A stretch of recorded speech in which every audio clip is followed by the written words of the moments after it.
Joint filing of income tax return. Sir, Bharat का income tax structure individual based income tax वसूलता है, जिसके चलते regardless of your marital status पति पत्नी अलग अलग इनकम कमाते हैं, इनकम टैक्स भरते हैं और इनकम टैक्स रिटर्न फाइल करते हैं।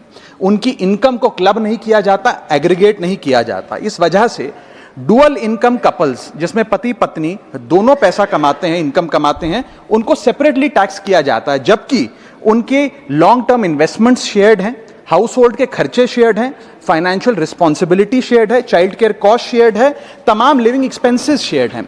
दुनिया के कई देशों में सर पति पत्नी को एक इकोनॉमिक यूनिट की तरह रिकॉग्नाइज किया गया और joint filing of income tax का प्रावधान दिया गया। लेकिन भारत में खर्चे स्पाउसेस शेयर करते हैं, लेकिन जब इनकम टैक्स भरने की बात आती है तो इनकम टैक्स डिपार्टमेंट दोनों को स्ट्रेंजर्स करार देता है। मैं आपको उदाहरण के माध्यम से समझाना चाहूंगा। सर, समझिए कि दो परिवार हैं, एक ही शहर में रहते हैं, एक ही कंपनी में नौकरी करते हैं। एक परिवार है जो 20 लाख रुपए कमाता है साल का, दूसरा परिवार भी 20 लाख रुपए कमाता है। स्कूल की fees, rent, grocery, medical bill सब समान है, लेकिन इनकम टैक्स अलग अलग।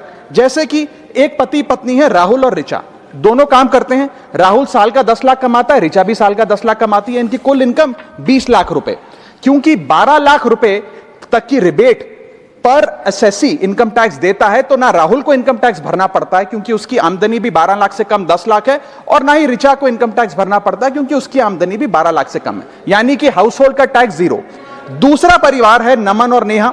नमन साल का 20 लाख रुपए कमाता है और नेहा ने अपनी नौकरी छोड़ दी। वो घर पर बच्चे का ध्यान रखती है, माता पिता की जो बूढ़े हो गए उनका ख्याल रखती है। सर, नमन और नेहा की भी फैमिली इनकम 20 लाख है, लेकिन क्योंकि इंडिविजुअल टैक्सेशन है, नमन को 20 लाख के हिसाब से, स्लैब के हिसाब से इनकम टैक्स भरना पड़ता है 1,92,400 रुपए, और वहीं नेहा क्योंकि उसकी इनकम नहीं, उसे टैक्स नहीं भरना पड़ता। यानी कि दो परिवार, सेम इनकम, लेकिन एक परिवार को कोई इनकम टैक्स नहीं भरना और दूसरे परिवार को 1,92,000 का टैक्स भरना पड़ता है। एक ही छत, एक ही किचन, एक ही हाउस होल्ड, एक ही बजट, लेकिन अलग अलग टैक्स। सर, मुझे लगता है कि अगर जॉइंट फाइलिंग ऑफ आईटीआर होगा तो इन मैरिटल कपल्स को इनकम टैक्स की जो रिलीफ है वो ज्यादा मिल पाएगा। मैं दूसरा एग्जांपल देता हूं। एक मैरिड कपल है सर, जो दोनों पति पत्नी आईटी प्रोफेशनल्स हैं, नौकरी करते हैं, एक ही घर में रहते हैं, शेयर्ड एक्सपेंसेस हैं। पति 18 लाख रुपए साल का कमाता है, पत्नी 6 लाख रुपए साल का कमाती है, यानी कि कुल इनकम दोनों की 18 जमा 6 24 लाख। अब जब इनकम टैक्स भरने की बात आती है तो पति की क्योंकि इनकम 12 लाख से अधिक है, 16 लाख, वो अपने इनकम टैक्स के हिसाब से 1,50,000 रुपए का सालाना इनकम टैक्स भरता है, और वहीं पत्नी क्योंकि उसका 6 लाख रुपए इनकम है, वो कोई टैक्स नहीं भरती है। यानी कि 24 लाख रुपए की इनकम पे परिवार को 1.5 लाख रुपए का टैक्स भरना पड़ता है। यदि इनकी इनकम को क्लब कर दिया जाए और इनकी रिबेट्स को, एग्जेम्पशंस को भी क्लब कर दिया जाए, तो कुल आमदनी इनकी 24 लाख, कुल rebate 24 lakh, 24 minus 24, taxable income शून्य, इनकम टैक्स शून्य हो जाएगा। इसीलिए मैं प्रपोज करता हूं कि भारत में joint filing of income tax return लाया जाए, जिससे मैरिड कपल्स को ऑप्शन दिया जाए कि वे इंडिविजुअल फाइलिंग की साथ साथ जॉइंट फाइलिंग भी कर सकें। अगर ऐसा होता है तो हाउस होल्ड्स को एक इकोनॉमिक यूनिट की तरह रिकॉग्नाइज किया जाएगा, टैक्स इक्विटी दी जाएगी सिंगल इनकम हाउस होल्ड में और डुअल इनकम हाउस होल्ड में। थर्ड, सिंगल इनकम अर्नर को अनयूज्ड एग्जेम्पशन अपने स्पाउस की यूज करने का मौका मिलेगा।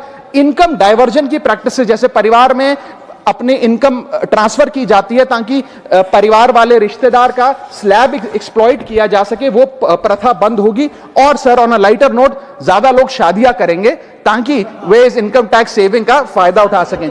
सर, इंटरनेशनल कंपैरिजन मैं करना चाहूंगा। यूनाइटेड स्टेट्स, जर्मनी, फ्रांस जैसे देशों में जॉइंट आईटीआर का सिस्टम लागू है। सर, हमारा इनकम टैक्स स्ट्रक्चर कंपनियां रिकॉग्नाइज करता है, पार्टनरशिप रिकॉग्नाइज करता है, कॉर्पोरेशन रिकॉग्नाइज करता है, यहां तक कि हिंदू अनडिवाइडेड फैमिली को एज एन एसएससी रिकॉग्नाइज करता है। लेकिन हमारे समाज का मोस्ट फंडामेंटल इकोनॉमिक यूनिट, एक न्यूक्लियर फैमिली, पति पत्नी को as one single economic unit recognize नहीं करता, जो करना चाहिए। सर, मैं गेट बंद हो गया भैया, गेट बंद हो गया, जल्दी जाइए भैया, पीछे जाइए, पीछे देखो भाई, ऐसी गलती नहीं करना चाहिए यार।